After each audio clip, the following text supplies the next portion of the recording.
हरे कृष्णा। आप सभी को वट सावित्री व्रत की बहुत सारी शुभकामनाएं। ये व्रत विशेषकर सौभाग्यवती स्त्रियां अपने सुहाग को अखंड बनाए रखने के लिए करती हैं। ऐसा कहा जाता है कि अगर पूर्ण श्रद्धा और भक्तिभाव से इस व्रत को किया जाए तो उसका अवश्य फल प्राप्त होता है। ये व्रत ज्येष्ठ मास की अमावस्या के दिन किया जाता है और ये विवाहित सौभाग्यवती स्त्रियों के लिए एक विशेष व्रत बताया गया है। तो चलिए आज इसी व्रत के उपलक्ष्य में हम उससे जुड़ी हुई इस पौराणिक कथा का श्रवण करते हैं। आइए आज की वट सावित्री व्रत कथा का आरंभ करते हैं। मद्र देश में अश्वपति नाम के परम ज्ञानी राजा थे। धन और वैभव से पूर्ण होने के बाद भी उनकी कोई संतान नहीं थी और इसलिए संतान के अभाव में वे बड़े दुखी रहते थे। राजा ने पंडितों की सलाह से पुत्र प्राप्ति के लिए सावित्री देवी की आराधना की। देवी सावित्री ने प्रसन्न होकर राजा और रानी को दर्शन दिए और फिर उन्हें आशीर्वाद प्रदान किया। देवी ने उनसे कहा कि हे राजन, तुम्हारे भाग्य में पुत्र तो नहीं है, लेकिन मैं स्वयं कन्या रूप में तुम्हारे यहाँ जन्म लूंगी। इतना कहकर देवी सावित्री अंतर्ध्यान हो गई और ये सुनकर राजा और रानी अत्यंत प्रसन्न हो गए। कुछ समय बाद रानी के गर्भ से साक्षात देवी सावित्री का जन्म हुआ। राजा और रानी ने उस कन्या का नाम भी सावित्री ही रखा। सावित्री सर्वगुण संपन्न थी। वह चंद्रमा की कला के समान नित्य प्रतिदिन बढ़ती रहती। जब वो विवाह के योग्य हुई तो माता पिता ने उससे कहा कि सावित्री, अब तुम अपने योग्य मनचाहा वर ढूंढ सकती हो। इतना कहकर राजा ने सावित्री को एक वृद्ध मंत्री के साथ वर खोजने के लिए भेजा। सावित्री अपनी यात्रा पर रवाना हुई। एक दिन अचानक नारद मुनि भद्रराज अश्वपति से भेंट करने के लिए आए और उसी समय सावित्री भी अपने लिए वर चुनकर वापस आ चुकी थी। उसने आदर पूर्वक नारद मुनि को प्रणाम किया। नारद मुनि ने उसे विवाह योग्य देखकर राजा अश्वपति से पूछा कि आपने इसके योग्य वर खोजा है या नहीं। नारद मुनि का प्रश्न सुनकर राजा ने कहा, हे देवर्षि, मैंने सावित्री को वर खोजने के लिए भेजा था। वो अभी अभी लौट कर आई है और अब वही बताएगी कि उसने अपने पति के रूप में किसे चुना है। राजा की बात सुनकर नारद मुनि ने सावित्री से पूछा कि तुमने किस वर के साथ विवाह करने का निर्णय लिया है। ये प्रश्न सुनकर सावित्री ने परम विनम्रता के साथ हाथ जोड़कर निवेदन किया। सावित्री ने कहा, हे देवर्षि, राजा ध्युमत सेन का संपूर्ण राज्य रुक्मी ने छीन लिया है और वे नेत्रहीन होकर अपनी रानी के साथ इस समय वन में रह रहे हैं और उन्हीं के एकमात्र पुत्र सत्यवान को मैंने अपना पति बनाने का निश्चय किया है। सावित्री के ऐसा कहने पर नारद मुनि ने राजा अश्वपति से कहा कि आपकी कन्या ने वर खोजने में निसंदेह भारी परिश्रम किया है। सत्यवान हर प्रकार के गुणों से समृद्ध और धर्मात्मा है। वह रूपवान और समस्त शास्त्रों का ज्ञाता है। वो अपने माता पिता के समान ही सदैव सत्य बोलने वाला है और इसी कारण उसका नाम सत्यवान हुआ है। जिस प्रकार समुद्र रत्नों की राशि है, उसी भांति सत्यवान हर प्रकार के सद्गुणों का भंडार है। वो सभी प्रकार से सावित्री के योग्य है। वो हर प्रकार से सावित्री के साथ उपस्थित होने की क्षमता रखता है, लेकिन इतना कुछ होते हुए भी उसमें एक भारी दोष है जिसके सामने ये सभी गुण फीके पड़ जाते हैं। और वो दोष ये है कि उसका जीवन अल्प आयु है। 1 वर्ष की समाप्ति होने पर उसकी मृत्यु हो जाएगी। नारद मुनि के मुख से ऐसा वचन सुनकर राजा अश्वपति का चेहरा उदास हो गया। उनके मधुर स्वप्न नष्ट हो गए। नारद मुनि के वचन कभी मिथ्या नहीं हो सकते। ऐसा विचार करके उन्होंने सावित्री को समझाया कि ऐसे क्षीण आयु व्यक्ति के साथ विवाह करना कल्याणकारक नहीं है, इसलिए उसे कोई और अन्य वर पसंद करना चाहिए। पिता की बात सुनकर सावित्री ने कहा, हे पिताश्री, मैंने अपने मन में सत्यवान को ही अपने पति के रूप में चुन लिया है और अब मैं किसी और पति का विचार अपने मन में नहीं कर सकती। कोई भी संकल्प पहले मन में आता है और फिर वाणी से कहा जाता है और कहने के बाद उसे करना ही होता है, चाहे वो शुभ हो या अशुभ। मैंने जिसे एक बार अपने मन से पति स्वीकार कर लिया है, वही मेरा पति होगा। अब मैं किसी दूसरे का वरण कैसे कर सकती हूँ। राजा एक ही बार आज्ञा देता है, ब्राह्मण एक ही बार प्रतिज्ञा करते हैं और कन्यादान भी एक ही बार किया जाता है। जैसा भी है, अब वही मेरा पति है। मुझे उसके दीर्घायु का अल्प आयु होने से कोई हर्ष या विषाद नहीं है। अब मैं पुरुष की तो बात ही क्या, देवराज इंद्र को भी स्वीकार नहीं करूंगी। कोई भी शक्ति मुझे इस निर्णय से डिगा नहीं सकती। मैं पुनः दृढ़ता पूर्वक कहती हूँ कि सत्यवान ही मेरे पति होंगे। इस प्रकार सावित्री का दृढ़ संकल्प सुनकर नारद मुनि ने राजा अश्वपति को सम्मति दी कि तुम्हें सावित्री का विवाह सत्यवान के साथ ही कर देना चाहिए, यही उचित प्रतीत होता है। इस प्रकार राजा को समझा बुझाकर नारद मुनि अपने स्थान चले गए। राजा अश्वपति ने भी भगवान के मंगलमय विधान में विश्वास करते हुए विवाह की समस्त सामग्री इकट्ठी की और कन्या तथा वृद्ध मंत्री को साथ लेकर ध्युमतसेन की तपोभूमि में पहुंच गए। वहां राजा ध्युमतसेन अपनी रानी और राजकुमार सत्यवान के साथ रहते थे। अश्वपति ने उसके पास पहुंचकर अपना नाम बताते हुए उनके चरणों में प्रणाम किया। राजा ध्युमतसेन ने अश्वपति के आने का कारण पूछा तो उन्होंने कहा कि मेरी कन्या सावित्री ने आपके सुपुत्र सत्यवान के साथ विवाह करने का निर्णय लिया है और मैं भी इससे सहमत होकर विवाह की तमाम सामग्री लेकर आपकी सेवा में उपस्थित हुआ हूँ। राजा की बात सुनकर ध्युमतसेन उदास हो गए और उन्होंने कहा कि अब आप में और मुझ में कैसे समता। आप तो राज्य आसीन राजा और मैं राज्य भ्रष्ट रंक, इस पर भी हम दोनों नेत्रहीन और निर्धन हैं और वन में रह रहे हैं। आपकी कन्या ने वन के भारी कष्टों को नहीं जाना है और इसीलिए उसने ऐसा विचार किया है। महाराज, आप अपने निर्णय पर पुनः विचार कर लीजिए। ये सुनकर महाराज अश्वपति ने कहा कि हे राजन, मैंने अपनी पुत्री सावित्री के साथ इन सभी बातों पर अच्छी तरह विचार विमर्श कर लिया है। उसका कहना है कि जहाँ मेरे पास अपने सास और ससुर तथा पतिदेव निवास करते हैं, वही मेरे लिए वैकुंठ है। सावित्री के ऐसे दृढ़ निश्चय को सुनकर ध्युमतसेन ने विवाह की स्वीकृति दे दी। शास्त्र सम्मत रीति से सत्यवान और सावित्री का विवाह हुआ और राजा अश्वपति अपनी राजधानी वापस लौट आए। सावित्री मन चाहे पति सत्यवान को पाकर सुख पूर्वक वन में उनके साथ रहने लगी और उनकी सेवा करने लगी। नारद मुनि के वचन हर समय सावित्री के कानों में गूंजते रहते थे। वो एक एक दिन गिन रही थी। उसने जब देखा कि पति की मृत्यु का दिन निकट आया है तो 3 दिन पहले से ही उसने उपवास करना आरंभ कर दिया। तीसरे दिन अपने पितरों का पूजन किया और वही दिन नारद मुनि ने सत्यवान की मृत्यु का बताया था। प्रतिदिन की भांति उस दिन भी सत्यवान अपने समय पर कुल्हाड़ी और टोकरी लेकर लकड़ी काटने के लिए वन में जाने लगा तो सावित्री ने स्वयं भी उसके साथ चलने का आग्रह किया। सत्यवान ने अपने माता पिता की सेवा के लिए वहीं ठहरने की सम्मति दी। तब सावित्री अपने सास ससुर से सत्यवान के साथ वन में जाने की आज्ञा लेकर आई और उसके साथ वन में चल पड़ी। सत्यवान ने वन में जाकर फल फूल तोड़े और बाद में लकड़ी काटने के लिए एक वृक्ष पर चढ़ गया। वृक्ष के ऊपर ही सत्यवान के सिर में भारी पीड़ा होने लगी। वो वृक्ष से नीचे उतर आया और सावित्री की जंघा पर अपना सिर रखकर लेट गया। कुछ देर बाद सावित्री ने अनेक दूतों के साथ यमराज को हाथ में पाश लिए हुए देखा। पहले तो यमराज ने सावित्री को दैवी विधान कहकर सुनाया और फिर वे सत्यवान के अंगुष्ठ मात्र जीव को लेकर दक्षिण दिशा की ओर चल पड़े।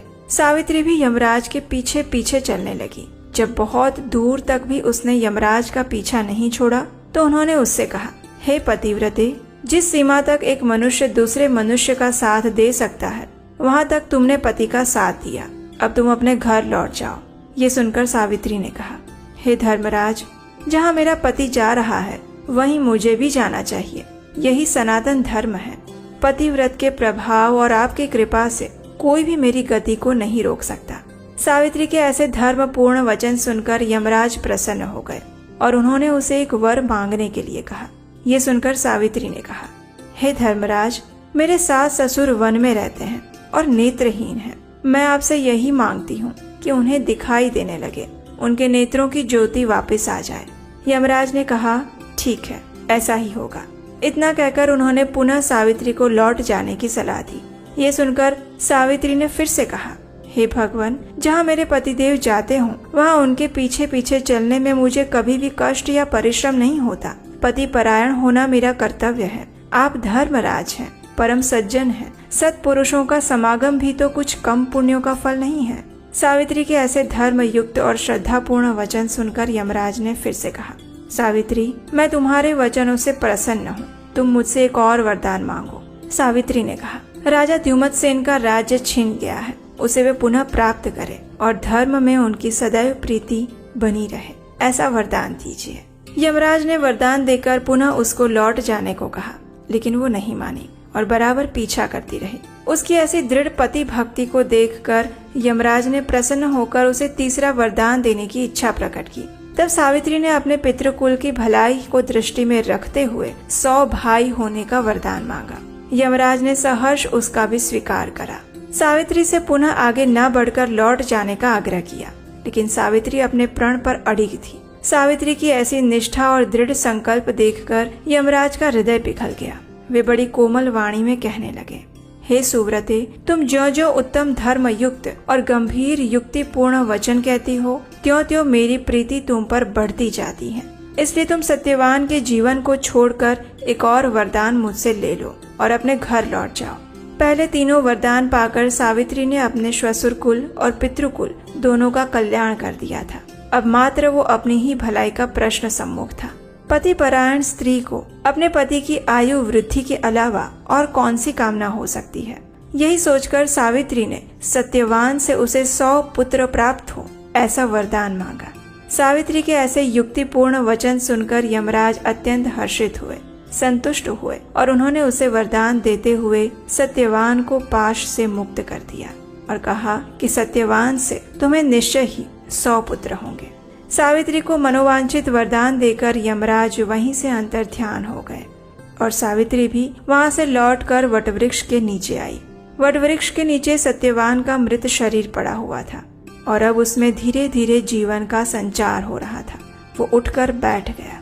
सावित्री ने अपने पति सत्यवान को ये सारा वृत्तांत कह सुनाया और फिर वे दोनों प्रसन्नता पूर्वक आश्रम की ओर चल पड़े। सत्यवान के माता पिता को भी नेत्र प्राप्त हो चुके थे और वे अपने आज्ञाकारी पुत्र और सेवा परायण पुत्र वधु को ना देखकर अत्यंत दुखी हो रहे थे। और तभी सावित्री और सत्यवान वहां पहुंच गए। चारों ओर सावित्री के अनुपम पतिव्रत धर्म का समाचार फैल गया। प्रजाजनों ने महाराज द्युमत्सेन को लेकर आदर पूर्वक राज सिंहासन पर बिठाया। सावित्री के पिता अश्वपति को भी 100 पुत्र प्राप्त हुए और सावित्री सत्यवान ने भी 100 पुत्र प्राप्त करके दीर्घायु बनकर राज्य भोगा और अंत में वैकुंठ सिधारे। तो ये थी आज की वट सावित्री व्रत की सुंदर पौराणिक कथा। इस कथा का श्रवण करने वाले प्रत्येक व्यक्ति को भी देवी सावित्री की विशेष कृपा प्राप्त होती है। उनके घर में कभी भी अकाल मृत्यु का भय नहीं रहता और यमराज का दंड नहीं आता, ऐसा हमारे शास्त्रों का मत है। अगर आज की कथा आपको अच्छी लगी है तो इसे लाइक कीजिए, शेयर कीजिए और आपके अपने चैनल को सब्सक्राइब कीजिए। हमारे चैनल उपदेशाष्टकम पर हम ऐसी ही धर्मपूर्ण और हमारे प्राचीन वैदिक ग्रंथों से यथारूप ली गई कथाएं और जानकारियां दी जाती हैं। अगर इस सनातन धर्म की शिक्षा को आगे बढ़ाने के इस अभियान में आप हमारा सहयोग देना चाहते हैं तो स्क्रीन पर दिए गए नंबर पर अपना आर्थिक सहयोग भेज सकते हैं। आपका योगदान इस धर्मपूर्ण शिक्षा को संपूर्ण विश्व में प्रसारित करने में सहायता करेगा। नीचे डिस्क्रिप्शन बॉक्स में हमारे व्हाट्सएप कम्युनिटी ग्रुप का भी लिंक दिया गया है, उस ग्रुप को भी आप ज्वाइन कर सकते हैं। और अगर पहली बार इस चैनल पर आए हैं तो इस चैनल को अवश्य सब्सक्राइब करके जाइएगा। हरे कृष्णा।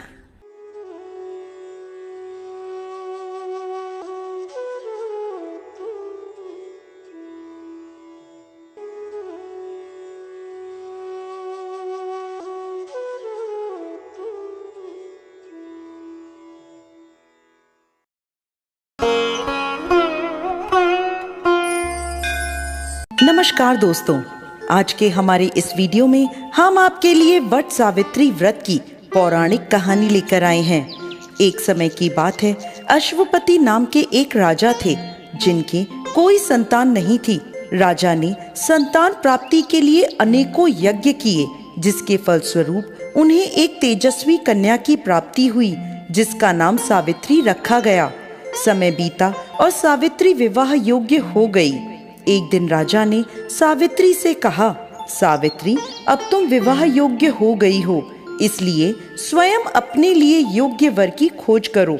पिता की बात मानकर सावित्री मंत्रियों के साथ यात्रा पर निकल गईं। अनेकों ऋषियों के आश्रमों, तीर्थों और जंगलों में घूमने के बाद वह राजमहल लौट आईं। संयोगवश उस समय उनके पिता के साथ देवर्षि नारद भी मौजूद थे। सावित्री ने उन्हें प्रणाम किया तो राजा अश्वपति ने सावित्री से उसकी यात्रा का समाचार पूछा। सावित्री बोली, पिताजी, तपोवन में अपने माता पिता के साथ निवास कर रहे सत्यवान मेरे लिए योग्य हैं। मैंने मन से उन्हें पति चुना है। सावित्री की बात सुनते ही देवर्षि नारद चौंक उठे और बोले, राजन, सावित्री ने तो बहुत बड़ी भूल कर दी है। यह सुनते ही अश्वपति चिंतित हो गए और बोले, हे नारद मुनि, सत्यवान में ऐसा कौन सा अवगुण है?